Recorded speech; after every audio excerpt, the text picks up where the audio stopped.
No princípio era o Verbo, e o Verbo estava com Deus. No princípio ele estava com Deus. Tudo foi feito por meio dele, e sem ele nada foi feito. O que foi feito nele era a vida, e a vida era a luz dos homens, e a luz brilha nas trevas, mas as trevas não a apreenderam. Que as rosas floresçam em vossa cruz.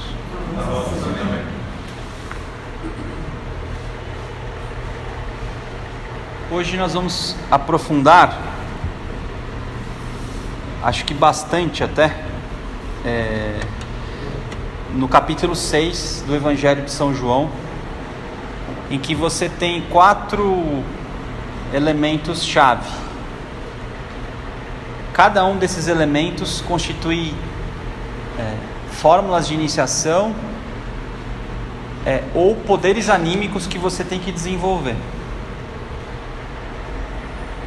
Então os 4 pontos são esses: a multiplicação dos pães e dos peixes, bastante conhecida. Depois o fenômeno também é conhecido, que é a parte em que Cristo anda sobre as águas, o fenômeno, né? O evento que todo mundo já é bastante conhecido. O discurso, quando Cristo diz que é o pão da vida, antes ele multiplicou os pães, antes ele multiplicou os peixes, antes ele andou sobre as águas, a gente vai entender o que é isso. E ninguém está entendendo nada, ninguém entende nada, todo mundo vivencia esses fenômenos, esses fatos, e ninguém entende nada. E aí Cristo então fala: já que vocês não estão entendendo nada, eu vou desenhar, vou explicar. Aí ele faz todo um discurso mostrando que ele é o pão da vida, para que todos possam entender. E conforme ele vai explicando, todos os discípulos vão abandonando ele, porque realmente esse é um momento, o capítulo 6 é um momento do caminho do desenvolvimento espiritual, em que você realmente separa os que de fato continuarão daqueles que vão continuar como estudantes, como discípulos. Então essa reunião, ela tem uma responsabilidade muito grande. Eu não sei se a gente vai conseguir expressar tudo o que ela significa. Também não é obrigação minha, é obrigação de cada um descobrir isso, mas eu já te dou a chave que está no capítulo 6, o divisor de águas. Quem compreender o capítulo 6 no coração poderá irradiar e não mais se enrolar. Existe uma diferença entre doxa, a palavra grega doxa significa o quê? Opinião. Tem um diálogo de Platão chamado Diálogo de Teeteto, em que são 5 personagens e lá está Sócrates, obviamente, e nesse diálogo você consegue discriminar bem a diferença, né? Discernir bem o que é doxa, opinião, de episteme, que aí vem a palavra epistemologia. Doxa é a sua opinião, que você tem direito de dar. Todo mundo tem direito de dar opinião, só que a opinião, ela não tem necessariamente fundamento, necessariamente ela não tem um repertório amplo para poder sustentar aquela doxa, aquela opinião. Quando você reclama de relevância para a sua doxa, ou seja, você quer que a sua opinião seja relevante, você é um coitado, um nécio, um coitado, digno de misericórdia.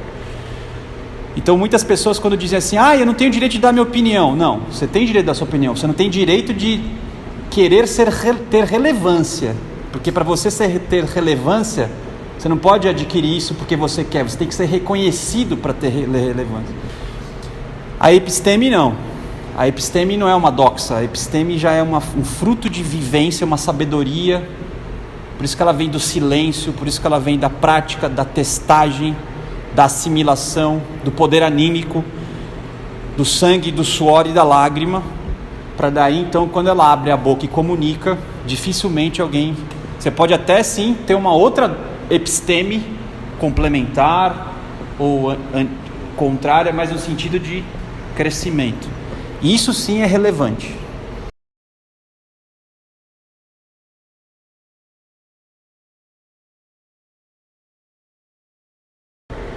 Vamos começar então pela multiplicação dos pães. Eu vou começar a ler o Evangelho somado aos slides, né? Porque o Evangelho de João ele é muito rico de detalhes, como vocês já sabem, e vale a pena aqui recapitular que, embora cada Evangelho possua o seu elemento da natureza, que vai corresponder a um tipo de iniciação, e todos então possuem a finalidade de reerguer o homem da queda. Qual é a finalidade do cristianismo?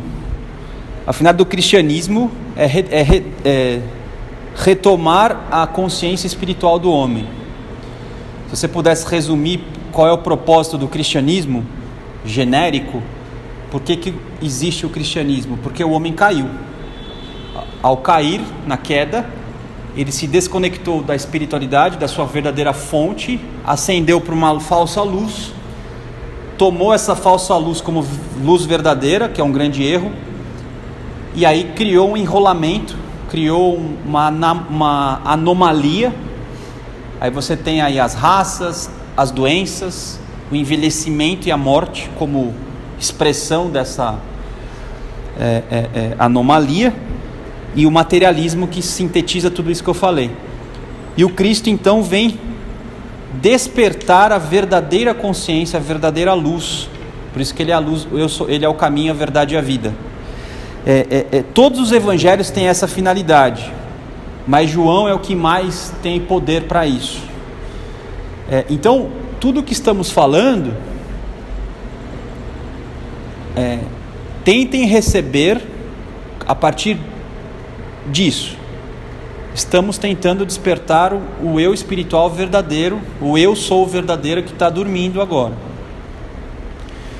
Então vamos lá, capítulo 6, você vai encontrar em Mateus 14, em Marcos você tem duas multiplicações dos peixes, então tem duas, em Lucas também tem duas. E existe um profeta no livro dos reis, que eu não estou me lembrando o nome dele, que também multiplicou os peixes e os pães. Então não é um fato novo, já teve um profeta no livro dos reis que multiplicou os pães também e os peixes. Então esse é um milagre, é uma fórmula de iniciação, um despertar de consciência que não foi a primeira vez que foi dada para a humanidade, já foi dada no livro dos reis. Claro que em oitavas inferiores, mas mesmo assim isso já foi dado.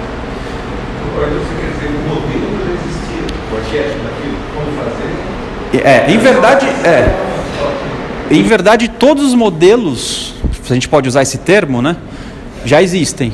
Até a religião do Pai, por exemplo, já está pronta. A questão é acesso, né?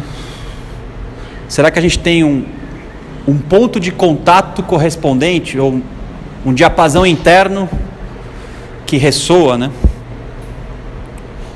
O problema é que com a queda a gente começa a criar diapasões internos dissonantes que quer seguir a sua própria autonomia, né? Bem, então, vamos lá. Vocês vão ver como é interessante esse capítulo aqui. Eu vou lendo e interpretando.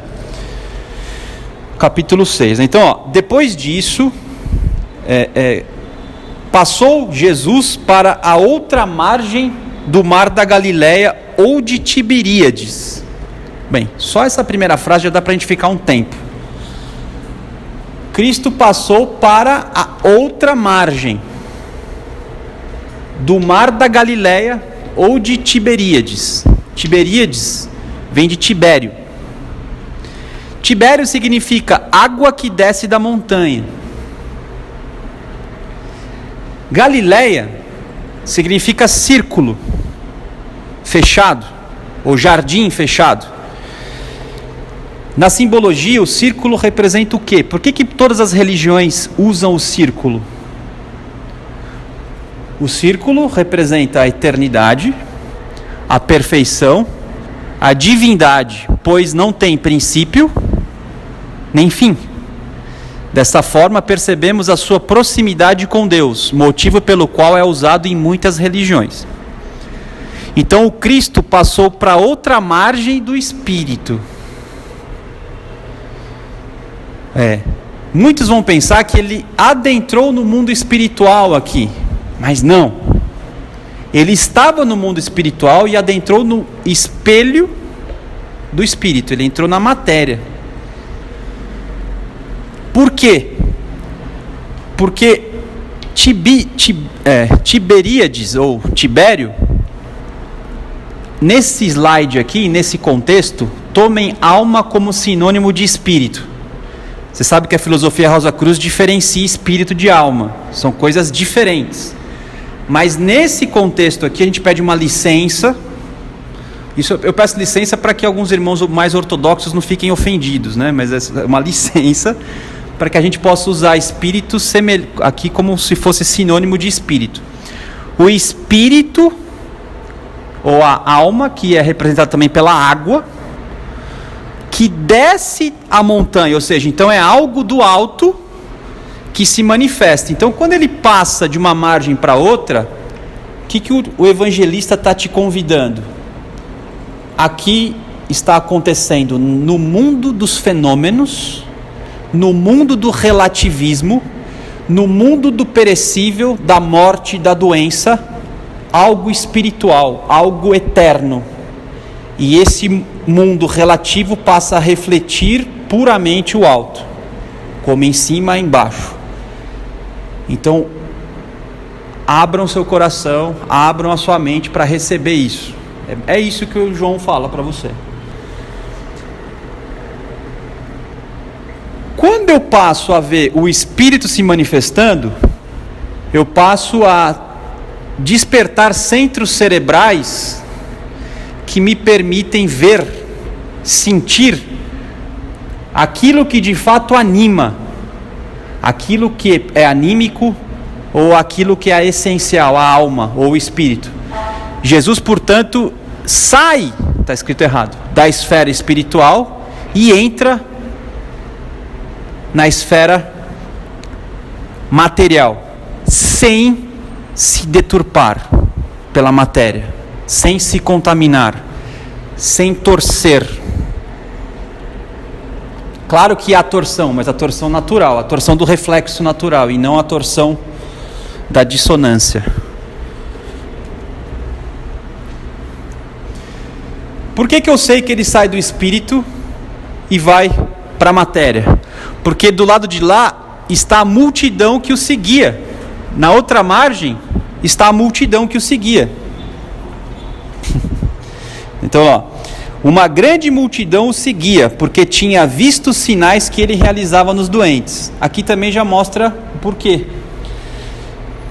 Aí ele continua: subiu então Jesus a montanha, e aí sentou com os discípulos. Nós já ficamos mais ou menos carecas, né, de discutir. Só lembrando que a multidão são as personalidades que despertam e passam a buscar. Quando Jesus sobe a uma montanha, esotericamente isso quer dizer o quê? Que Jesus está num lugar alto, que é o lugar da iniciação. Quando ele senta, qual é o ser que pode sentar? É um ser que tem autoridade ou que não tem autoridade? Quem pode sentar na cátedra? Portanto, o evangelista está dizendo que vem um ensinamento do alto e dado por uma autoridade. Por isso que então ele está sentado. E aí, diferente dos demais evangelistas, os demais evangelistas dizem assim: e o povo se acomodou em relvas verdes, ou seja, em gramas. Já está nos dando a dica da estação, da época do ano. Qual é a época do ano em que o gramado fica mais verde? Primavera. Ou seja, acabou de ocorrer qual o fato solar? O equinócio de março, mais ou menos essa época aqui que nós estamos vivendo agora. exatamente agora. Só que para nós começou o outono. Aqui, lembra, nós estamos com a referência do hemisfério norte. João não fala, ele até fala um pouquinho mais para frente das gramas verdes, mas aqui ele diz assim, estava próximo da Páscoa, festa dos judeus, e Páscoa é passagem. Esotericamente, sempre que você sai do signo de Peixes e adentra o signo de Áries, você começa uma nova época, que é a passagem. A natureza renasce, o homem renasce. O equinócio de março, nesse caso, 2000 anos atrás, nós estávamos falando por movimento de precessão, também da passagem da era de Áries para era de Peixes. Peixes nos ensina quais poderes quais ensinamentos, o que eles nos ensinam? Quais são os poderes anímicos que Peixes nos convida a despertar? Compaixão, misericórdia. Devoção. Devoção ao quê? Ao divino. Então Peixes te ensina uma consciência espiritual. Por isso que ele é o fim, porque ele sintetiza o todo. Qual é o oposto de Peixes? Qual é o signo oposto de Peixes? Virgem te dá o pão da vida. Portanto, o Cristo sobe e te ensina pela multiplicação dos peixes e dos pães o ensinamento esotérico que você tem que despertar. No caso, a verdadeira consciência espiritual e como traduzir essa verdadeira consciência espiritual na matéria. Quem te ensina a traduzir a divindade de Peixes é Virgem. Não só porque os puros verão a Deus, como também os puros, representados pelo trigo, gera o pão da vida. E o que o Cristo diz logo em seguida? Eu sou o pão da vida. Então, é isso que está acontecendo nesse momento.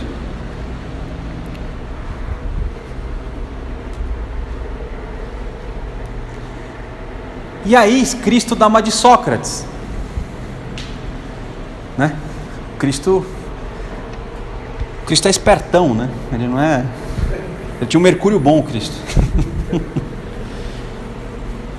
Diferente dos outros evangelhos, que os discípulos chegam para Cristo e falam: Senhor, tem 5.000 pessoas aqui, como iremos alimentá-los, né?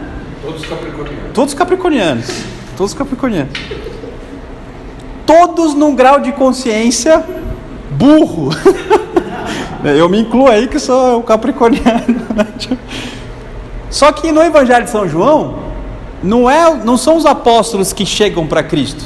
O Cristo chega para os apóstolos e faz um questionamento socrático. Ele chega para Filipe, lembrando que Filipe significa domador de cavalo. E naquela época, quem que pode domar cavalo? Pessoas nobres. Então nós estamos falando que Cristo chegou para uma alma nobre espiritualmente, não é qualquer alma. E ele chega para essa alma nobre e testa essa alma. Chega para Filipe e fala assim: Filipe, você que é um cara nobre espiritualmente, já tem umas iniciações avançadas, é um cara legal, né? Como é que nós vamos alimentar esse povo todo aí? E esperando que o Filipe acendesse, né, a verdadeira consciência. Mas aí o Filipe não acendeu a verdadeira consciência. Falou assim: pô, Cristo, meu mestre, Senhor da glória, é necessário 200 denários de pães para alimentar esse povo todo. Um denário é equivalente a $1. Ou seja, precisaria de $200 de pão para poder alimentar 5.000 pessoas. Aí o Cristo já fez assim: caramba, né? Eu fico 2 anos com esses caras iniciando, os caras não vai, né? Será que eu vou ter que espancar esses meus apóstolos para eles aprenderem alguma coisa. Mentira, gente, é mentira. É óbvio que é mentira. Aí vem André e fala assim, já com uma sabedoria um pouco melhor, fala assim, há um menininho aqui com 5 pães e 2 peixes. 5 mais 2, 7 é a totalidade fenomenal. Ou seja, é a pluralidade fenomenal que vai do vermelho à violeta. Ou seja, tudo que é do ponto de vista da matéria será saciado. E André é touro. Lindo. Não tinha me atentado a isso. Isso mesmo.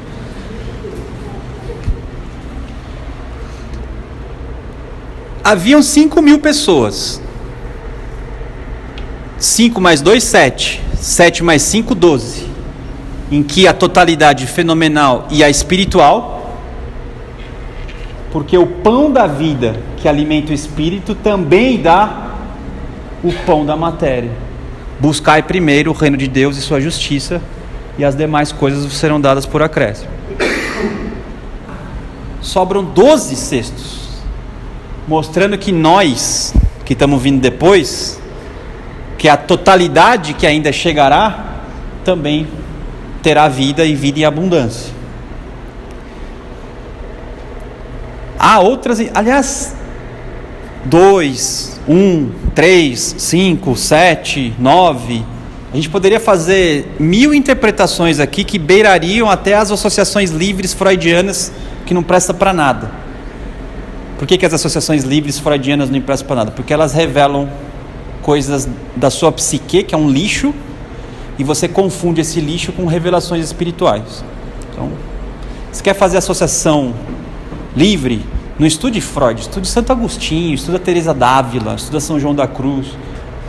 7 são os centros do corpo do desejo, assim como são os 7 veículos do homem. 5 são os centros do corpo vital, os 4 éteres e a quintessência desses éteres, que é o corpo-alma, que devem ser alimentados ou abertos para os novos ensinamentos. Em outras palavras, quem comer o pão multiplicado por Cristo está se iniciando nos 7 órgãos sensoriais do corpo de desejo, portanto se tornará um clarividente, e também terá o corpo-alma, que é o dourado manto nupcial, corpo que não morre, porque foi alimentado com o pão da vida. Só que tudo isso está acontecendo e ninguém está vendo. O pessoal está vendo os pães físicos sendo multiplicados e estão maravilhados pelos sinais fenomenológicos, fenomenal que isso implica. É o típico cara que quando chega aqui no começo e fala assim: nossa, fulano deve ser clarividente, né? Esse fenômeno, né? Nossa, fulano pôs a mão no outro e curou. Nossa, esse cara é poderoso, o cara é iniciado. O cara iniciado de 5º grau, nossa, sabe? Fenomenal, fenômeno. Né?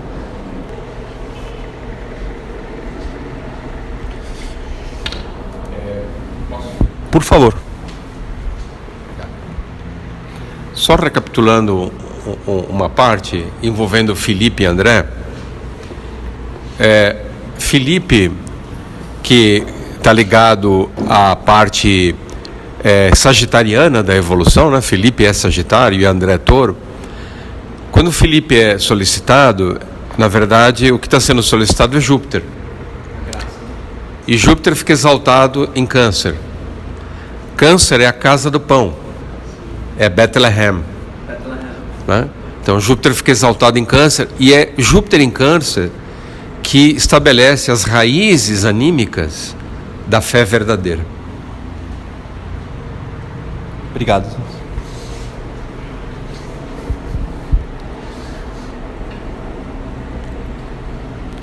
Qual foi o teste para Felipe e André? Que é o teste que nós também teremos que passar. E não pense que passar por esse teste é quando você pega uma lição, sabe a lição que vem lá, mensal, e você responde e manda para alguém corrigir, você fala, pronto, agora eu já sei, né? Nós estamos falando de poderes anímicos que despertam essa fé verdadeira, né? O que o Cristo testou?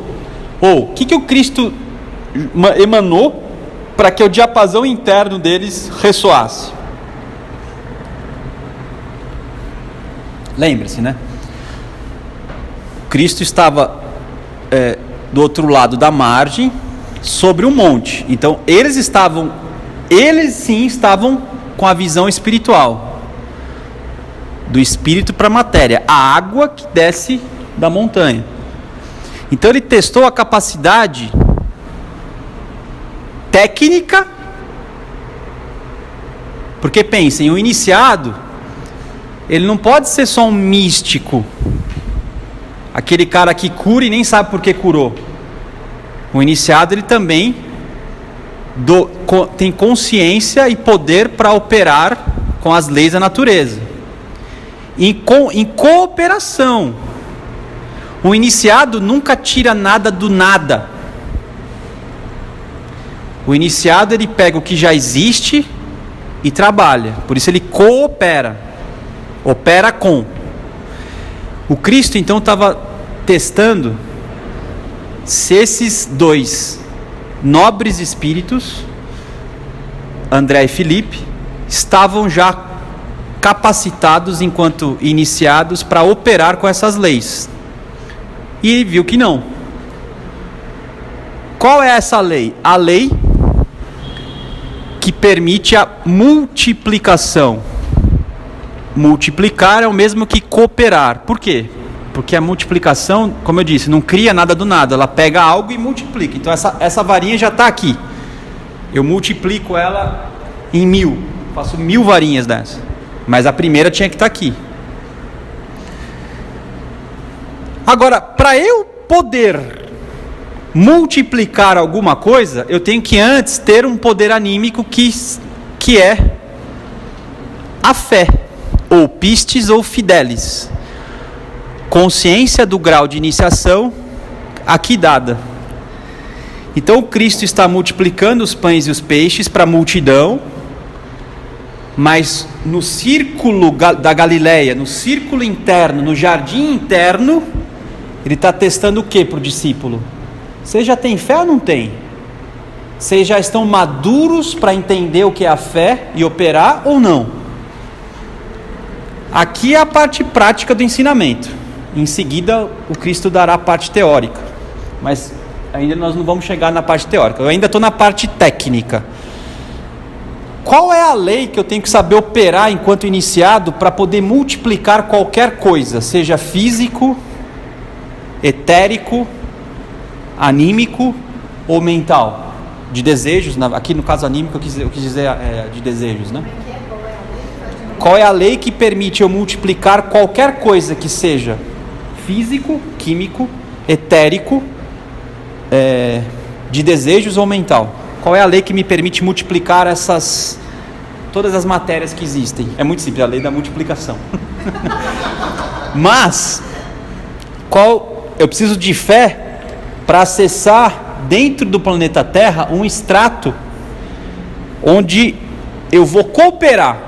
Porque embora eu tenha fé, lembre-se, eu não estou criando nada, eu estou cooperando com a natureza. Qual extrato nós temos isso? No 8º, chamado atômico.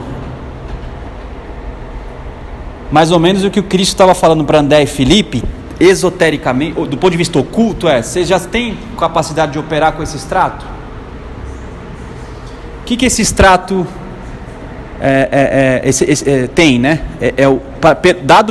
O nome dado pelos Rosa Cruzes é o 8º extrato da Terra, expressão do mundo dos espíritos virginais. Parece ter a propriedade de multiplicar as coisas que nele estão. Porém, isto se aplica somente às coisas já formadas, definitivamente. Uma peça informe de madeira ou uma pedra bruta não tem existência ali. Mas qualquer coisa já modelada, ou que tenha vida e forma, tal como uma flor ou uma pintura, é multiplicada nesse extrato em grau surpreendente. O Cristo ele testa a fé dos discípulos em outras passagens também, né? No andar sobre as águas, no expulsar demônios. Qual a diferença do teste da fé deles nessas passagens e essa especificamente em relação à multiplicação? A Cris pegou o fio da meada do capítulo inteiro. Esse capítulo, ele começa testando a fé na iniciação conhecida como multiplicação dos pães e dos peixes. Em seguida ele vai pegar e vai testar a fé dos apóstolos andando sobre as águas. Em seguida ele vai testar a fé dizendo: se vocês entendem que existe um eu superior e não um eu material, se vocês têm essa fé. E por fim os apóstolos dizem: Senhor, para onde iremos? Somente Tu tens palavras de vida eterna. Ou seja, eles aprenderam. O capítulo 6 inteirinho é a fé, em várias instâncias. Então, ele vai de um jeito maravilhoso, mostrando todas essas diferentes instâncias, mas lembre que o verbo é uma coisa só, né? Mostrando que a base para as diferentes instâncias tem que ser essa fé. Então, primeiro, o que eu estou fazendo? Jogando as instâncias, para no fim, se eu tiver competência, que eu não sei se eu vou ter, chegar na sua resposta. Tô só... Mas em termos do extrato que você falou que esse daí tem a ver com o oitavo, né? Essa seria uma fé maior do que as outras? Exato, porque pensa assim, para você operar milagres, como multiplicar coisas, seja em qualquer nível, para a lógica lucífera isso não faz sentido, né? Uma coisa, você não consegue pegar uma semente e fazer ouro, isso é milagre, né? Então você precisa começar, e veja, não é crer no sentido que nós aqui brasileiros entendemos, tipo assim, eu acredito que essa semente aqui pode ser multiplicada, ou seja, do ponto de vista popular, você crê em Jesus? Creio, logo você já está salvo. O crer aqui é despertar órgãos internos que são a fé. E quando você despertar esse órgão interno, você não só vai poder conceber a multiplicação, como operar com ela. Então, fé aqui não é uma habilidade, né? É uma habilidade, mas é um órgão. Assim como o coração é um órgão, o pulmão é um órgão, a fé é um órgão que vai ter suas funções no corpo todo, no organismo todo. Então, não sei se eu respondi, mas... No plano atômico, eu acho que se encontra a potência das coisas. Na mônada. Porque está aí tudo, né? Atômico. Se você conseguir realmente chegar a esse plano, tudo é possível. Porque aí você começa a manejar os átomos de tal maneira que você pode fazer aquilo que seja necessário no momento certo, né? E o que é mais lindo é que é o mundo correspondente à nossa casa. Então você está realmente na sua ontologia, porque acima disso já é Deus. E esse conhecemos mundos internos, porque é dentro de nós que estão esses átomos. Nosso corpo está feito de átomos coesos, né? Coesos. E é preciso ter fé para acessar isso. Agora, o que deve ser essa fé? Pode ter certeza que não é a fé que a gente aprendeu até hoje aí. Você falou uma coisa muito interessante no início, que era: tem duas vias de conhecimento. Uma que é a teoria vai para a prática e a outra é a prática vai para a teoria. Se você conseguir chegar ao entendimento disso dentro de você, você domina a teoria. Nesse caso, o Cristo ele usou dessa didática com ele. Cristo, fala de novo aqui, Luiz. Nesse caso, o Cristo está usando uma didática com eles. Ele vai indo da prática para a teoria ou da teoria para a prática? Então, isso que o Luiz está falando é muito legal. Vocês entenderam a pergunta dele? Né? Se o Cristo vai da teoria para a prática ou da prática para a teoria? Didaticamente. Como ele é o Cristo, ele não está nem na teoria, nem ele já é autoridade. Ele é autoridade, ele já é a construção e a testagem, a teoria, ele é tudo, ele já é o princípio, né? Que é o primeiro versículo. Então, quando a gente pensa nele operando, a coisa já é.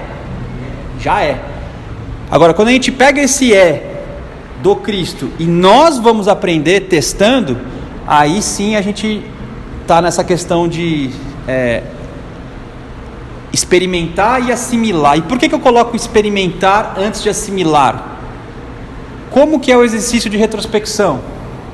Onde verdadeiramente você aprende. Você está experimentando ou está assimilando?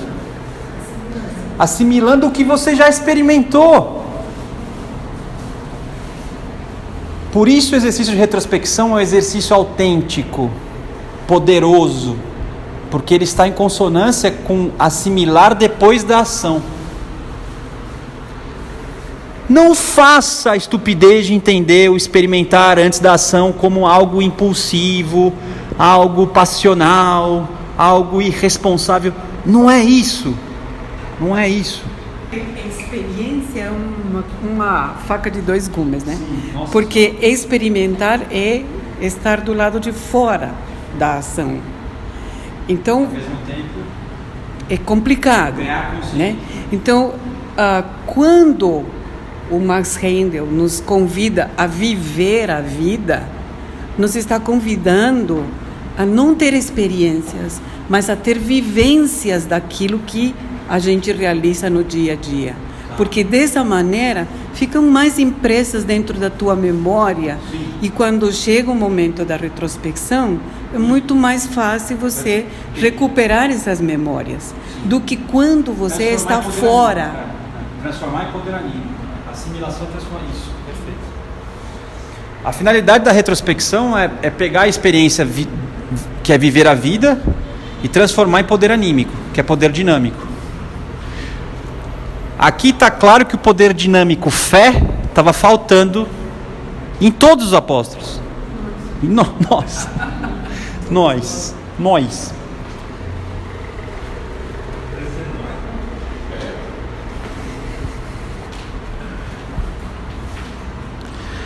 Eu só queria retomar uns pontos que você... Não, a imagem para deixar. Que você mencionou durante a reunião. A questão da Galileia, que é o círculo ou jardim fechado, que se assemelha ao símbolo do Sol. A questão atômica do espermatozoide, que tem os 3 átomos sementes, que vão construir os nossos 3 veículos, o físico, o etérico e de desejos. E o jardim fechado do útero, onde esse átomo vai ser multiplicado, né? Então, e da água que desce da montanha, o espírito que vai descendo e construindo os veículos dentro do jardim fechado que é o útero. Se nesse processo a nossa consciência já está cristificada, nós já nascemos santos. Maravilhoso.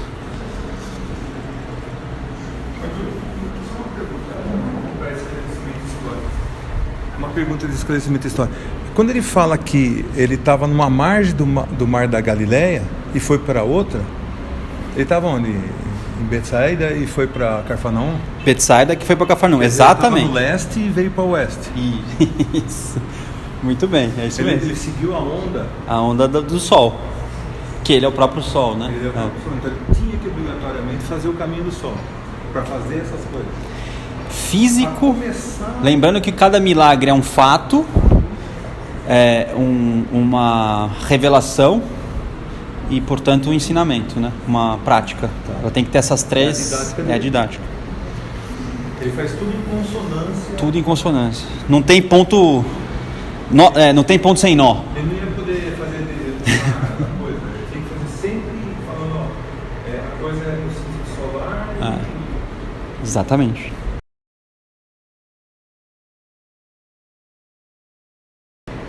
Jesus caminha sobre as águas. Outra instância que vai testar a fé. Essa é uma imagem interessante, porque é noite, isso, já mostrando que ele está no plano espiritual, mas você vê nitidamente uma espécie de sol aqui, né? O sol da noite, né? E o Cristo chamando Pedro de barista, né? O homem de pôr café, né? Homem de pôr café. Péssima piada, horrível, mas tudo bem, eu podia perder. Prefiro fazer papel de tonto. Eu não tenho Saturno em Gêmeos, mas é quase isso. Eu tô forjando um com essa, né? Eu tô forjando um Saturno em Gêmeos. Aqui vamos degustar o Evangelho, né? Então, ao entardecer, então, ou seja, o evangelista já está mostrando para vocês que nós estamos entrando nos planos espirituais, porque noite é mundo espiritual. Veja, Cristo falou com José de Arimateia na noite, falou com a mulher samaritana no poço de dia, né? Então, ele conversou do ponto de vista oculto, outro do ponto de vista exotérico, né? Aqui nós estamos entrando no mundo esotérico, interno, né? José de Arimateia, quando ele fala assim, o que é espírito nasce do espírito, o que é carne é da carne, aquela coisa, ninguém sabe, o espírito é como um sopro, ninguém sabe de onde vem, aquela coisa toda.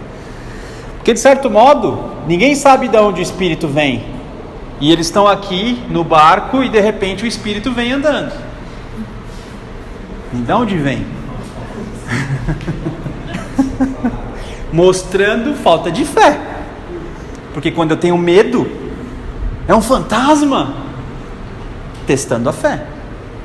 Só que aqui tem duas fezes, quer dizer, duas fés. A fé que diz: quem é aquele que está vindo? É um fantasma, pelo amor de Deus. Que revela medo. Só que não é medo, é terror, né? Você imagina, cara. Paura, né? Aquele medo que trava, que as correntes do mundo do desejo ficam congeladas. Você imagina o poder que é transformar algo que naturalmente é fluídico em gelo, cara. Olha o poder que é o medo. Olha o problema que é ter medo e não ter fé.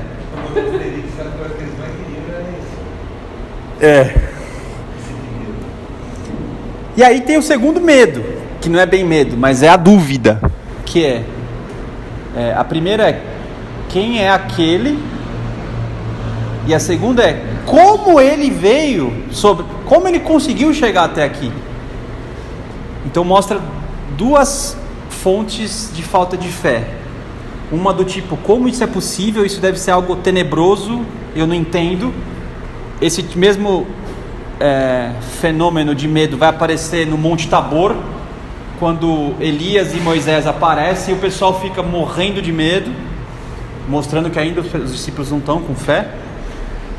E o segundo é a dúvida, que é assim, é o mestre, beleza, não estamos mais aterrorizados, mas como ele chegou até aqui?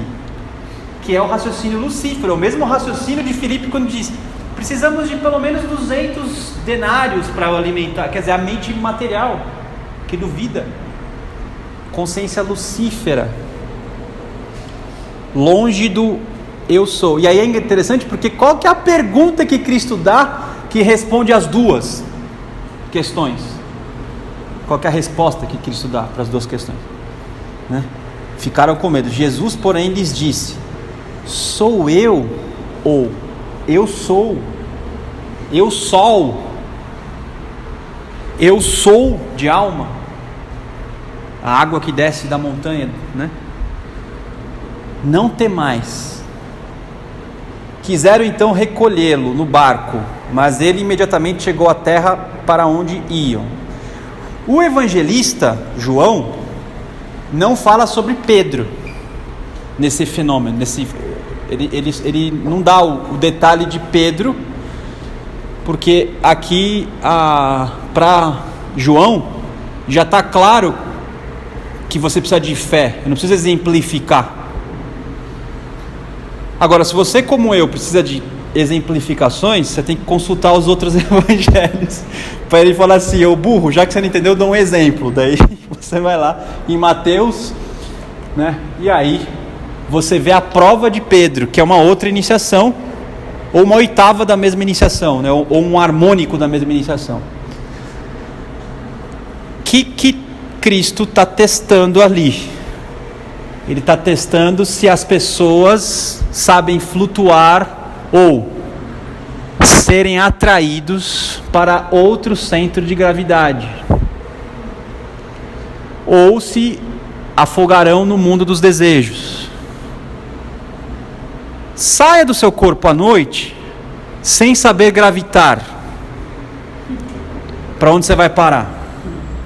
Para você não ser direcionado por uma gravidade das trevas, você, por misericórdia de Deus, a partir do probacionismo, não necessariamente, mas é mais comum a partir do probacionismo, não precisa ser probacionista, mas é mais comum, um auxiliar invisível inconsciente. Porque se você tomar consciência, como você não sabe ser atraído por um centro verdadeiro, você será atraído pelo centro errado e vai se dar mal. Portanto, não faça exercícios à torta direita, porque você pode pagar um preço por isso. Nós estamos fazendo terror com isso? Não. Dica, faz o que você quiser da sua vida. A vida é sua. Hã? Livre-arbítrio. Na quarta vigília da noite, Jesus, isso aqui é em Mateus, né? Foi ter com eles, andando sobre o mar. João diz: ao entardecer, consciência da noite, planos invisíveis. Os discípulos estavam no barco, que simboliza o corpo de desejos nas regiões superiores do mundo desejo, pois o barco estava flutuando.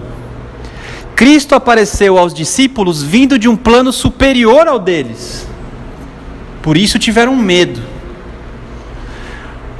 Por quê? Porque quando um ser superior aparece no mundo dos desejos, ele vem com o brilho daqueles mundos, com glória e poder dos seus veículos espirituais.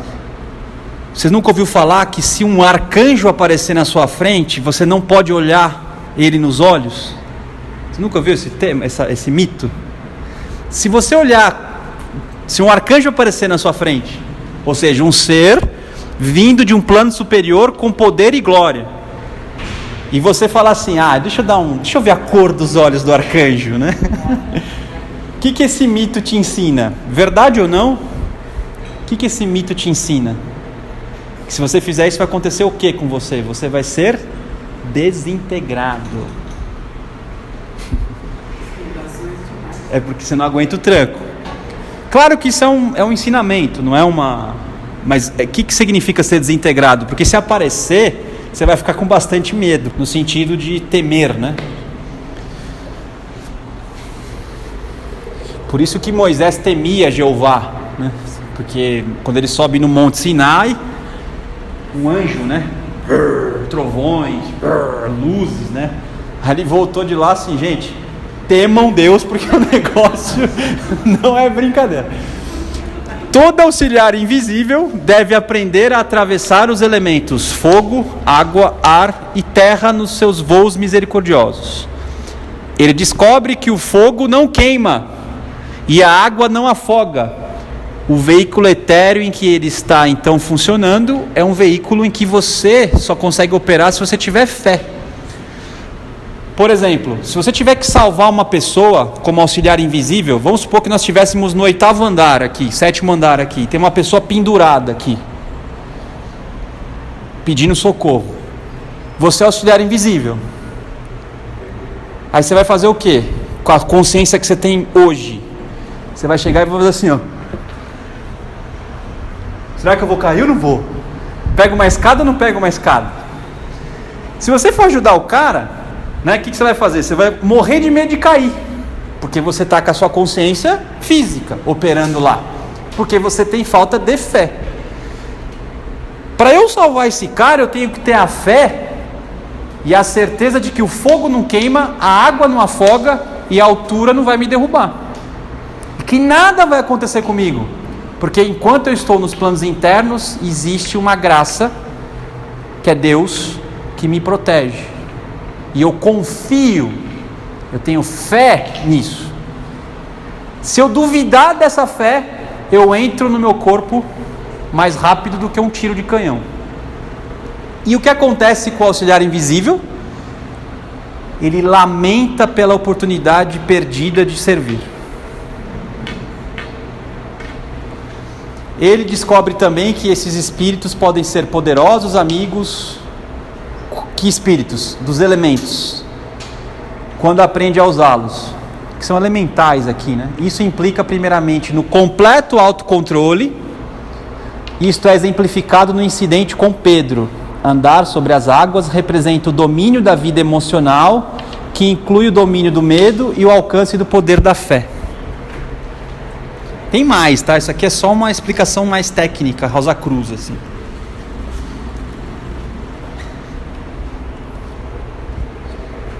Cristo diz: sou eu, não temais. Medo e dúvida versus fé. Gravidade do mundo. Fator de ordem do mundo físico. Quem é aquele andando nas águas? Medo.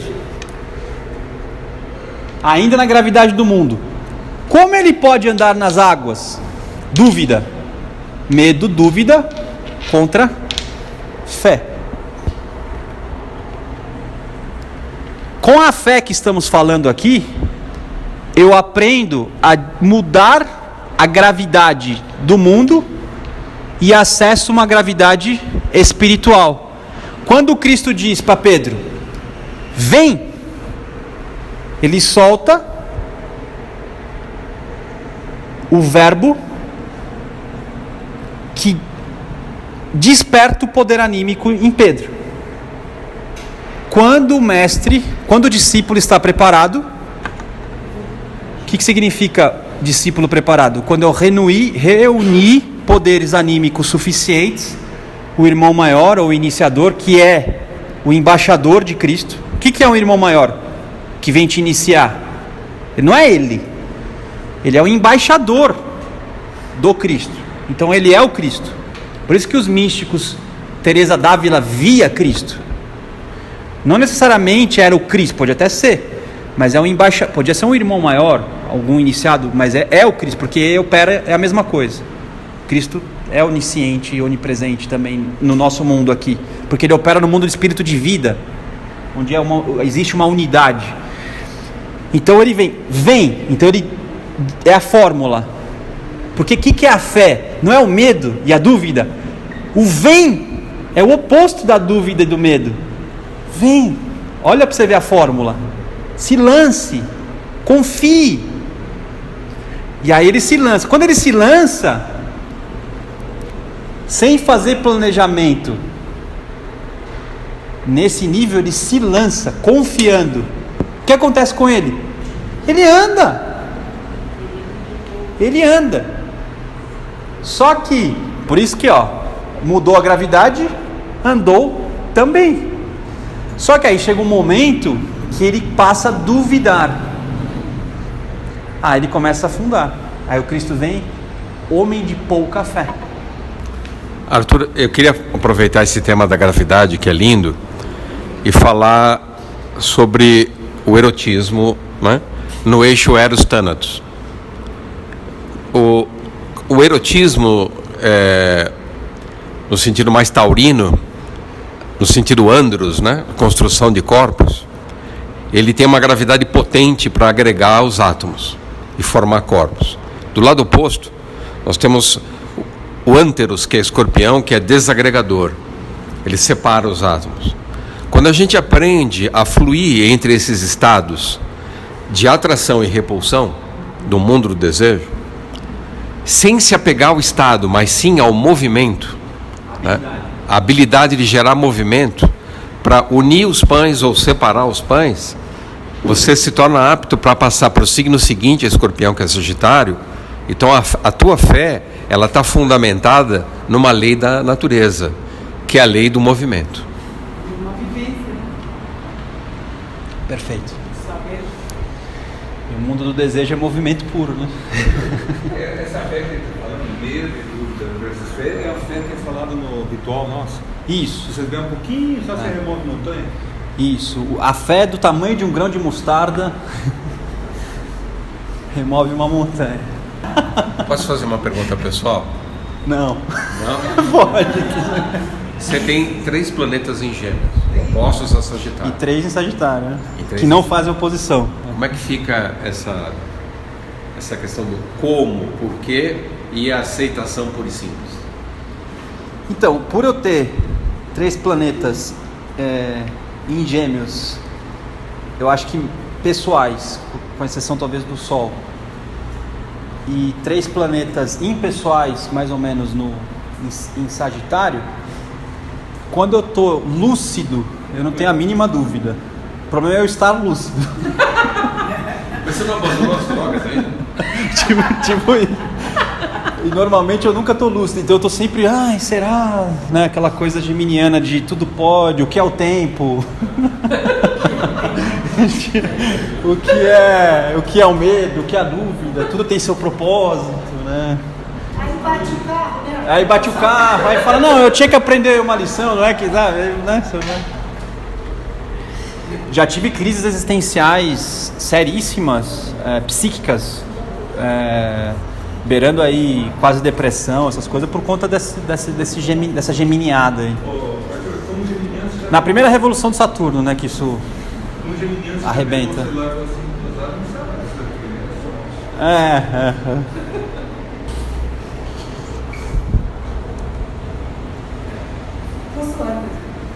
Falando em gravidade, né? Porque essa palavra é terrível.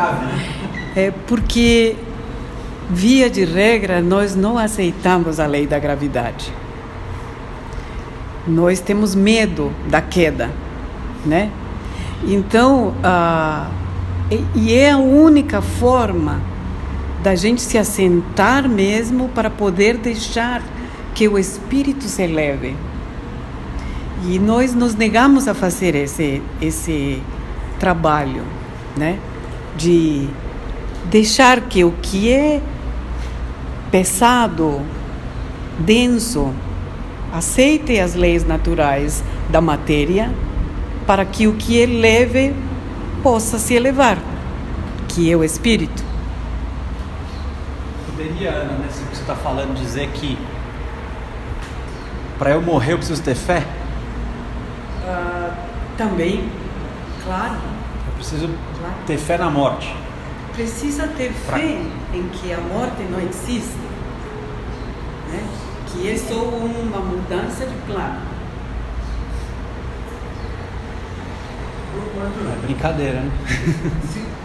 Se não tiver, se a gente não tem essa consciência de gravidade, para a próxima era não vai ter jeito. Não. Como é que nós vamos encontrar Cristo? Então, Eu não consigo chegar aí. existe sempre essa sua resposta, ela sempre tem 2 vias, né? A sua pergunta sempre tem 2 vias, né, Luiz? Que é legal a gente, apesar de ser o que eu vou falar ser um pouquinho mais elementar pensando na didática, né? Para quem é sincero, você pode não ter consciência disso e ir pela via puramente mística, crendo que isso tudo está acontecendo mesmo que você não tenha a mínima ideia. Por outro lado, você tem uma via que precisa ter essa consciência mercurial, de inteligente. E pense que a palavra inteligente, o Anjo Bom falou aqui, a inteligência é ver nas entrelinhas, né? Então, inteligência o pessoal acha que é intelectualidade, né? Por isso que no islamismo Deus é sinônimo de razão, né? De inteligência, sabia? No Islã, Deus é inteligência. Né? É interessante de pensar isso. Mas o modo como eles concebem inteligência não é o nosso modo, né? Acho que é importante você ter inteligência e para daí chegar também pela devoção, para poder forjar isso, do que só sair na via... Aí aquele discurso que sempre a gente ouve, né? Tudo bando de intelectualizado e esse povo vai se perder, só quem na fé nunca ninguém cai. Fato, o problema é que quem acha que vive só pela fé, por faltar inteligência, vive muito mais no mundo passional e reativo do que no mundo verdadeiro de fé. E aí, quem tem olhos que veja, né? Quem tem ouvidos que escute, né? Assim, então por isso que a gente tem que ter fé de estar fazendo o trabalho certo. Você não pode, a partir ao se deparar com esse tipo de situação, ter medo de que você está indo para um caminho que talvez seja errado. Teresa d'Ávila, ela ia se confessar com os padres falavam assim: as suas visões são frutos do demônio. Ela teve que ter fé para ir contra o que falavam para ela, para acessar verdadeiramente o que estava acontecendo com ela. Você já imaginou? Por isso que é um caminho sozinho. Ela que tinha que resolver essa, assim como nós. Ela que tem que dizer eu sou. Não posso dizer isso para alguém. Por isso que essa história de mestre, guru já foi esse tempo, né? Aí, acabado a parte do prática, que foi multiplicação dos pães e dos peixes, e isso no dia, depois à noite, andar sobre as águas, que são a manifestação prática de tudo isso. Aí Cristo começa a falar a parte teórica ou a parte arquetípica que fundamenta tudo o que ele acabou de fazer. Então ele multiplicou o pão físico. Depois ele diz: eu sou o pão da vida. Aquele que vem a mim não terá fome, e quem crê em mim nunca terá sede. Só que aqui ele agora está falando para os apóstolos e para os discípulos, porque agora ele está dizendo o seguinte: lembra que eu falei no começo que esse capítulo do evangelho é o momento do divisor de águas? Vem um cara, que eu acho que é o Messias, faz um monte de sinal, fala bonito, mostra autoridade, aí todo mundo, pô, achei. Bom, achou? Agora vocês têm que parar de ficar esperando o Salvador. Agora vocês têm que aprender a salvar a si mesmo. E aí quando ele chega para os discípulos e fala assim: vocês não estão entendendo nada do que eu acabei de fazer. Por quê? Porque vocês estão esperando um Salvador de fora. A partir de agora vocês têm que achar um Salvador dentro. Aí começa o diálogo dos fariseus. Mas esse aí que está dizendo que é o pão da vida, não é o filho do José carpinteiro? não é óbvio assim, né? Quer dizer, é outra gravidade. Quase a gravidade de Filipe lá, quando queria tirar dinheiro da sacola para comprar pão Só para vocês verem, né? Discurso em Cafarnaum. Em verdade, vos digo, vós me procurais, porque vistes sinais. O que ele está falando? Vocês estão me procurando pela gravidade do fenômeno. Por isso vocês acreditam. Então, quando eu opero na gravidade do fenômeno de Lúcifer, vocês acreditam. Por que então comestes dos pães e vos saciastes? Vocês que estão na falsa luz trabalham pelo alimento que se perde, mas é o alimento que permanece que te levará à vida eterna. Esse alimento é o Filho do Homem que vos dará. Filho do Homem, você sempre pensa em que região etérica, pois Deus o Pai o marcou com o seu selo. No caso, selo aqui é a marca do Espírito, por isso que é corpo-alma. Corpo-alma, ele já é um corpo que é muito mais espiritual. Quem vê um corpo-alma operando dá a impressão que está vendo um anjo, só que é um ser humano. Por isso que muita gente fala assim: nossa, vi um espírito. Não, você não viu espírito, você viu um corpo-alma. Aí era um anjo. Não, era um ser humano. Tem uma relação. O signo de Aquário é o signo dos anjos, regido por Urano. Urano governa o éter. Então o brilho do corpo-alma é um brilho angélico, que é a próxima era. E aí ele vai, gente, só pra gente não perder tanto detalhe, porque também a gente tem que obedecer à lei, né, de que vocês têm que depois ler esse evangelho aqui, depois dessas chaves lançadas, para que dentro de vocês também a coisa vai fermentando. Todo aquele que o Pai me der, virá a mim, e quem vem a mim, eu não o rejeitarei, pois desci do céu, não para fazer a minha vontade, mas a vontade daquele que me enviou. Então ele já está mostrando a gravidade do eu sou versus a gravidade da personalidade. Aí os judeus: eu sou o pão descido do céu, ele falou? Esse não é Jesus, filho de José, cujo pai e a mãe conhecemos? Agora ele diz: eu desci do céu? A dúvida. Acho que você apertou alguma coisa no celular. Ah, não, está gravando, ainda bem observado, se não perde. Não, mas está certinho. Já vou liberar vocês para o café. Aí ele fala assim, outra quebrada de descristalização, né? Qual é o pão que os judeus tinham como pão da vida até então? O maná que desceu. Aí Cristo fala assim: em verdade vos digo, não foi Moisés quem vos deu o pão do céu, mas é meu Pai quem vos dá o verdadeiro pão, porque o pão de Deus é aquele que desce do céu e dá vida ao mundo. Quem está dando vida ao mundo é o eu sou, não Moisés. O que os judeus estão falando assim? Nós não queremos a luz do eu sou, nós queremos a luz de Moisés. Cuidado, eu vou fazer uma afirmação aqui que alguns vão ficar meio bravos. Cuidado quando você esquece, eu sei que a intenção do autor não era essa, mas quando vocês preferem a luz de Max Heindel em vez da luz verdadeira.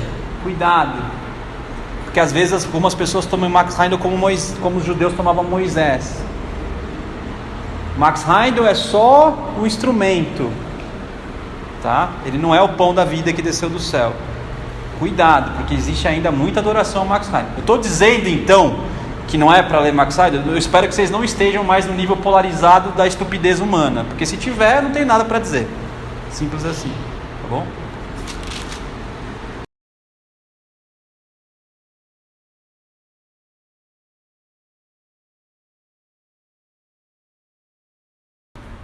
Nós vamos tentar agora falar um pouco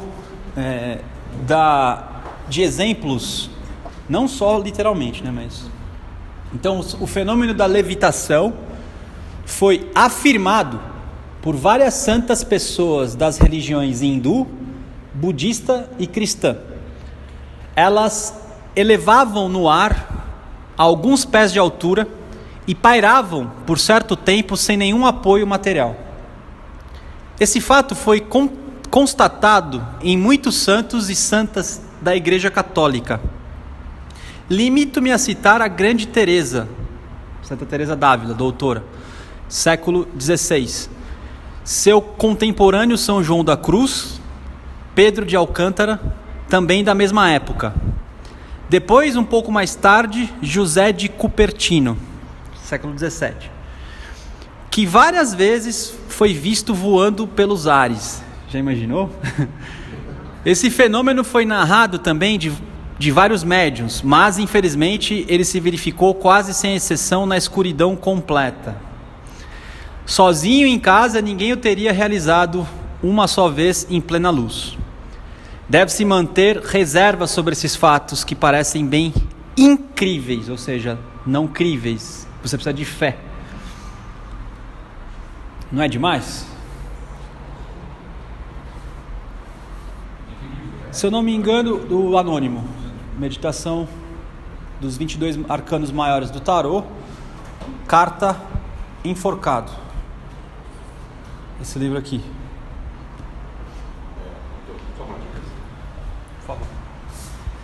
Tem uma profunda ligação espiritual entre o Anônimo, né?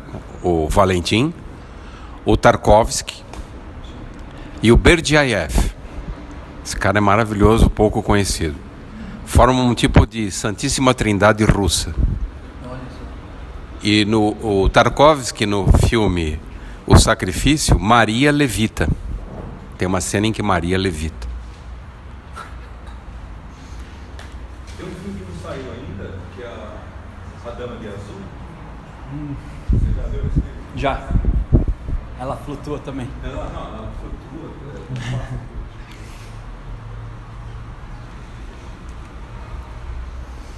Bom, quais são as características dos centros de gravidade também dada pelo Anônimo?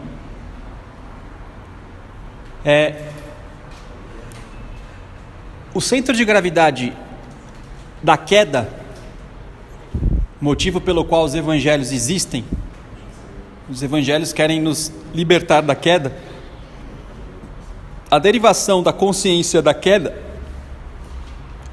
a derivação é o enrolamento. Vocês já viram como que é o cérebro? Não sei se vocês já tiveram aula de anatomia aqui ou já viram na internet. O cérebro parece uma cobra, assim, ali. Ele é todo enrolado, assim, enrugado. O que o professor de anatomia fala pra gente, quando você está tendo aula, é que a caixa craniana ela é pequena e por adaptações da evolução, você precisa de mais substância cinzenta, né, que é o núcleo do neurônio, e você tem pouco espaço. Então, por adaptação, o organismo foi se enrolando, porque se o córtex cerebral, que é a parte cinzenta externa, né, tem parte cinzenta interna também, mas vamos pensar só, que aqui não é o caso de eu ficar dando detalhe assim. Se você fosse esticar, a cabeça deveria ser mais ou menos desse tamanho. O motivo é porque metade da força subiu e metade ficou para baixo.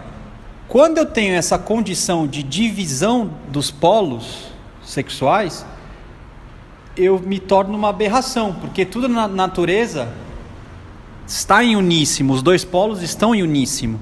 Quando eu mudo o centro de gravidade, quando eu separo, o centro de gravidade muda. A separação dos polos sexuais, um para baixo, um para cima, coloca a sua consciência numa prisão. Por que nós estamos presos na matéria e na morte? Por que a gente precisa ter fé? Ou seja, crer em algo que a nossa consciência não alcança. Por que temos que ter a intrepidez de Siegfried, aquele que busca a verdade? Como Marte, né, como herói, que é a lança de Sagitário, que chega nas alturas. Justamente porque estamos presos no círculo do dragão, de fogo. E você só está preso no círculo de fogo porque metade da sua força subiu e metade desceu. Então você é uma anomalia. Por você ser uma anomalia, essa força não polar, unipolar, criou o cérebro. Por ela ser uma anomalia, ela enrola. Porque se fôssemos construir um cérebro pela dupla energia, o cérebro não seria enrolado. O cérebro seria irradiado. Anatomicamente seria. Mas a cabeça seria feia. Mas você teria um outro parâmetro de estética e beleza, né? Então, vamos lá. Enrolamento em todos os níveis. Você tem enrolamento mental, enrolamento emocional, enrolamento... quando que eu tenho enrolamento etérico? Quando eu pratico duas coisas que nós adoramos praticar: gula e sexo. Quando a gente pratica isso, que todo mundo gosta bastante, a gente gula e sexo. Gula e sexo.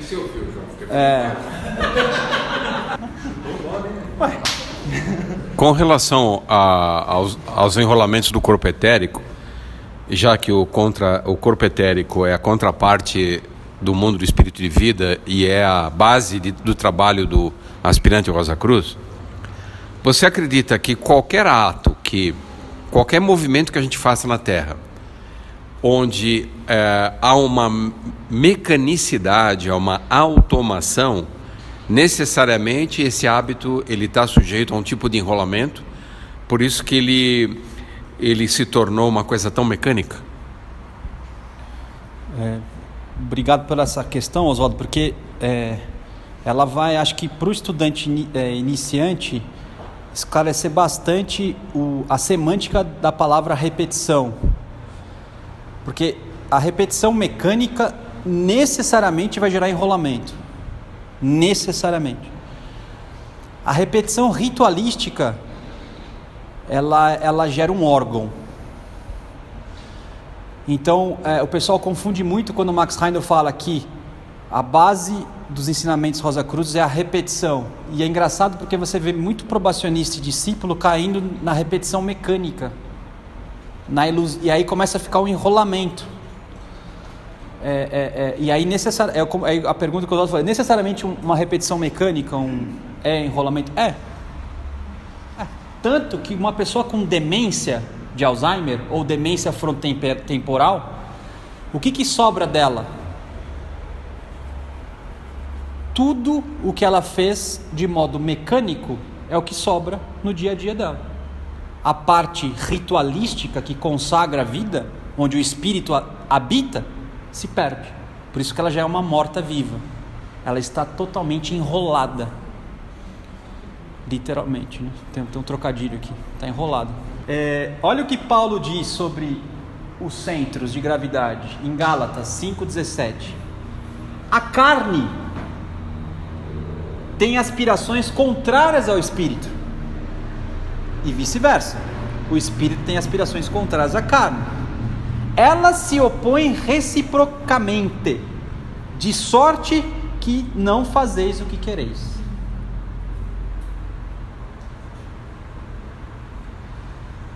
Aqui tem um paradoxo entre a tradição católica mística e os ensinamentos Rosa Cruzes.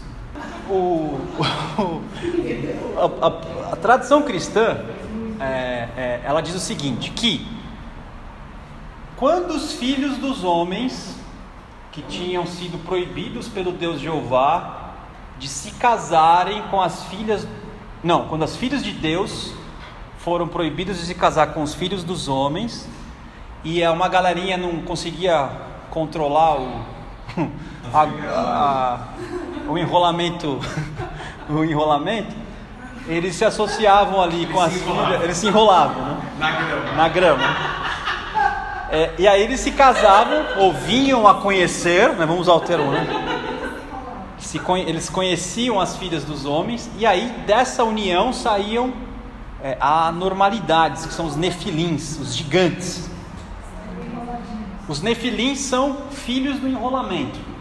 Sabe como chama demônio no Islã? Não. Naf. E aí o que acontece?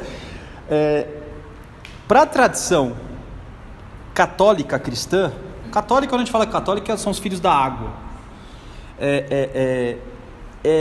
Esse ato dos filhos autênticos de Deus, quando eles se mesclam com a gravidade lucífera, aquilo que deveria ser divino se torna degenerado. E aí os filhos disso são nefilins. A consciência porque nefilins são seres gigantescos, fortes. O ponto é que esses nefilins, eles têm muita força para viver no mundo da selvageria, em que a tônica é sobrevivência e adaptação na matéria. Quem vislumbrou isso foi Darwin e Nietzsche, quando fala do super-homem. O super-homem nietzschiano é um nefilim. tá? Ubermensch, de Nietzsche, é um Nefilim. Não é um iniciado. Aliás, se for uma pessoa que busca poder físico, tipo eu quero ser um grão-mestre, eu quero ser um iniciado para dominar, esse é um Nefilim. De certa forma, toda pessoa que tem atração pelo dionisíaco tem uma pegada com os nefilins, e os apolíneos têm uma conexão maior com o Cristo, né? Com Apolo, o Sol. Sim. Nietzsche é puramente dionisíaco, né? Então, o que nós estamos falando? Na tradição cristã, então, a gente aprende que casar-se com as filhas dos homens, que é transgredir uma norma de Jeová. Por que isso acontecia pela filosofia Rosa Cruz? Por que Jeová disse para que os filhos de Deus não se casassem com os filhos dos homens? Vocês se lembram por quê? Para manter o que puro? O sangue. Quando você mantém o sangue não mesclado, o que acontece com você? A memória fica genética, ou seja, lunar. Você se lembra desde Matusalém, de Abraão. Você se lembra dos patriarcas, né? Isso é sangue puro. E era interessante, naquela fase do desenvolvimento, ter essa consciência. Por quê? Porque a humanidade precisava realmente se individualizar. E para se individualizar, ele tem que passar pela raça. Só que para a tradição cristã aquosa, eles então pegam... Isso é interessante. Existem ensinamentos espirituais que eles têm prazo de validade. Eles são necessários para um determinado momento da evolução. Então, naquele momento da evolução, o Deus Jeová, que é um Deus de raça, proclama essa norma para que o homem pudesse sair de um estado grupal para chegar numa raça, para depois chegar no eu sou. Tinha esse propósito. Mas a tradição católica não vê assim. A tradição católica pega o ensinamento da antiga dispensação e mantém e interpreta atualmente como algo que vem do enrolamento. E por que eu estou falando que o Cristo, na verdade, necessita de que os filhos de Deus se casassem com os filhos dos homens? Porque quando isso acontece, você tem a mescla de sangue, e então eu perco a memória genética e acelera o processo da individualidade para o verdadeiro eu sou que o Cristo vem ensinar se manifeste. Essa é uma das grandes contribuições que Max Heindel dá para a humanidade. Não ele em si, mas o que ele conseguiu captar da Ordem Rosa Cruz. E isso daqui por São João, é bem explicado no capítulo 8, quando ele diz que antes de Abraão, eu sou. Antes do sangue puro de raça, eu sou, mas não é o eu sou de sangue miscigenado, é o eu sou antes de tudo, mas que eu só posso acessar quando eu mesclar todos os sangues. Por mais tosco que seja o mito do super-homem, Kal-El, por que ele vem para a Terra e fica forte? Porque o pai dele, Joel, dono do bar Joel ali, Krypton, que era a casa dele, estava para ser destruído. E os kryptonianos, eles já estavam num estágio de evolução em que eles não tinham mais procriação pelo método sexual. Eles tinham procriação pelo método das plantas. Eles selecionavam o gene e cultivavam o ser humano como planta. Eles não praticavam mais sexo. Isso tinha lá. E aí, o que aconteceu? Krypton ia explodir. E como é que a tecnologia dos kryptonianos... O que os kryptonianos desenvolveram de tecnologia para cultivar seres humanos como planta? Como era uma raça muito antiga, eles conseguiram sintetizar toda a genética da raça. seria o átomo semente da raça, não do indivíduo, tá tudo ali. E dessa grande sabedoria de raça, eles extraem sementes e criam. Então os kryptonianos eram sempre geniais, sempre avançados. O que o pai do super-homem, do Kal-El, faz? Ele dissolve esse chama Codex, que é um código. Ele dissolve isso e injeta no sangue do super-homem. Então o super-homem, ele tem toda a miscigenação de uma raça que não é humana, e sim arcangélica, solar, e ele vem como um avatar para a Terra para salvar a humanidade. Por isso que ele o super-homem é um salvador, né? Ou seja, para ele ser o salvador, ele tinha que ter todos os sangues miscigenados. Por isso que quem alcança a consciência de um arcanjo, como Daniel alcançou, não mais diz eu sou, mas diz nós somos. E aí você não tem mais um anjo da guarda, você tem um arcanjo da guarda. Não confundam nós somos com a embriaguez da coletividade. É bem diferente. Voltando, né, nessa questão tão linda, ontológica, a questão de Abel e Caim também, né? O Abel ficou como bonzinho, que obedecia, o Caim o malzinho, matou o irmão. Mas Max Heine explica que a atitude de Caim possibilitou a individuação. Ele batalhou pelo livre-arbítrio. Surgindo aí as raízes da maçonaria e do catolicismo, né? Por isso que o morno é condenado por Cristo. Porque o morno não quer nem descer na profundeza nem subir. Ele quer ficar no sofá vendo o time jogar. E aí complica, né? Porque se você não for até o fundo do nadir, chegar no nadir, você não vai subir. Nunca poderá saber quem você é, verdadeiramente. Então,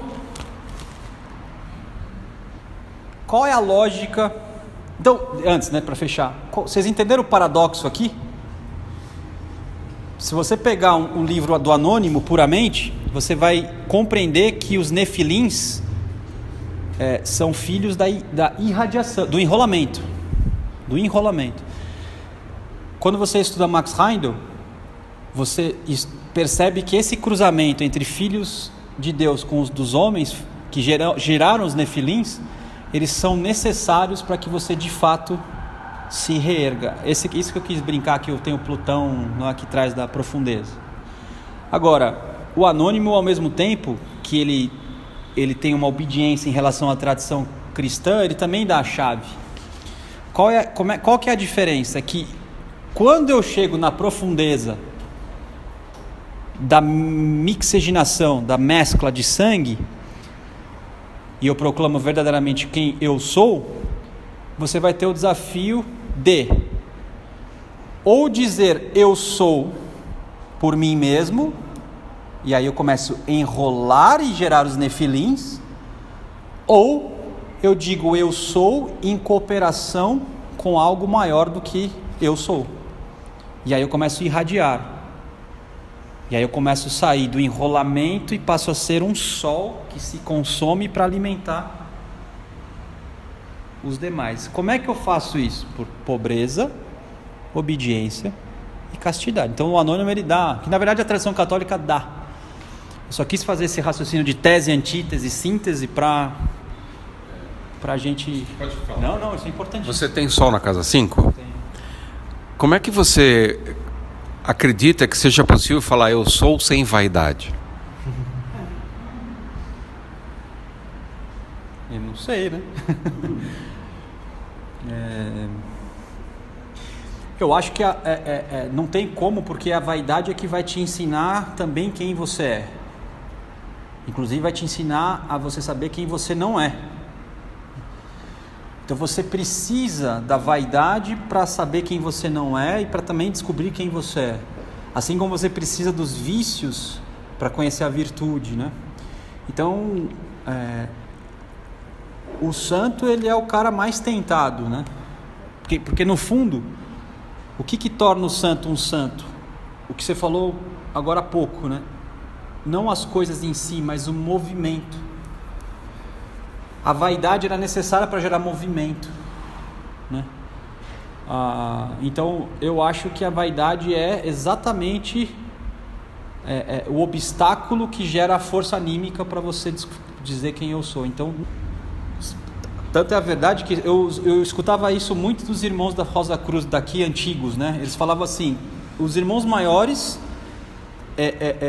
não mais necessitam, na verdade a partir do adepto, não mais necessita de passar pelo ventre de uma mãe, eles se materializam a qualquer momento. E qual é o momento astrológico mais próprio para que um irmão maior se materialize? Quando há mais trígonos ou sextis e quadraturas benéficas e conjunções benéficas, ou quando há mais oposição, quadraturas e oposições maléficas? Quando você tem o tema vermelhinho, mostrando que porque é pela tentação que você... Aí é aquela história, né? Os dionisíacos e os apolíneos. Na verdade, você precisa do dionisíaco, né? Você precisa sintetizar as duas coisas. Eu acho muito difícil você abrir mão da vaidade. Abrir mão da vaidade já é uma vaidade. Já é uma vaidade.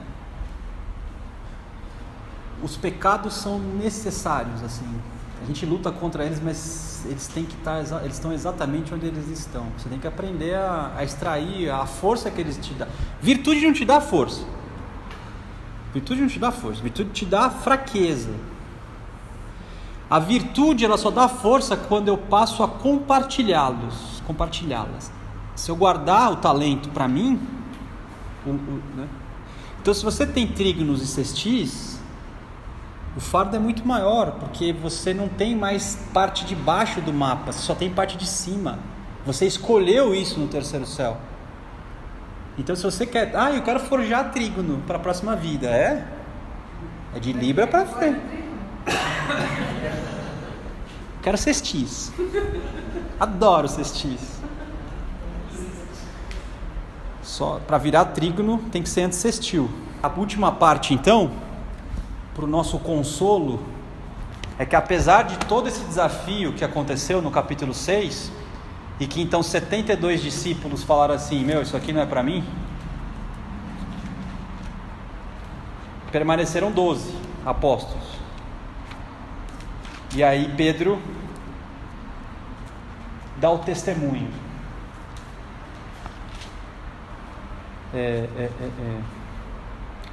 Ainda estou um pouquinho antes. O que Cristo fala? Alguns de vós, porém, não creem, ou seja, não têm fé. Jesus sabia, com efeito, desde o princípio, quais os que não criam e quem era aquele que o entregaria. E dizia: por isso vos afirmei que ninguém pode vir a mim, se isso não lhe for concedido pelo Pai. Posso só? Por favor. Do ponto de vista astrológico, o Pai é Urano, né? Que está aqui em cima, né? Aquela famosa glândula, a pituitária. E Urano governa a intuição. É uma boa.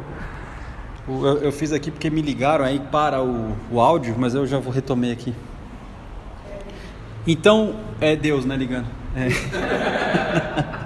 Então Jesus disse aos 12: não quereis também vós partir? Simão Pedro, o apóstolo que mais vacila, mais humano, aquela coisa toda, pisciano, nós, Barrabás, Cristo na terça, Barrabás na sexta, né? Senhor, a quem iremos? Tens palavras de vida eterna, e nós cremos e reconhecemos que és o Santo de Deus. A pessoa achou que Cristo ia assim, vai descer, falou: obrigado, né? Só que aí o Cristo vira e fala assim: não vos escolhi eu, os 12? No entanto, um de vós é o diabo. Falava de Judas, filho de Simão Iscariotes, este um dos 12 o haveria de entregar. Não vou responder nada de Judas Iscariotes, o problema é de vocês, não é o momento aqui. Esse é o momento que alguém levanta a mão, aí Judas, tá, o problema é de vocês. Por que eu disse que é um alento? Essa última frase, essa última parte é a síntese de todas as instâncias, quando os discípulos alcançam o ensinamento que o mestre queria dar. E foi a via intuitiva que revelou. Foi Urano, a via intuitiva que revelou. Essa frase, só tu tens palavras de vida eterna, quando você lê ela, você tem que imaginar Urano. Então, obrigado e desejo que as rosas floresçam em vossa cruz. Até o mês que vem.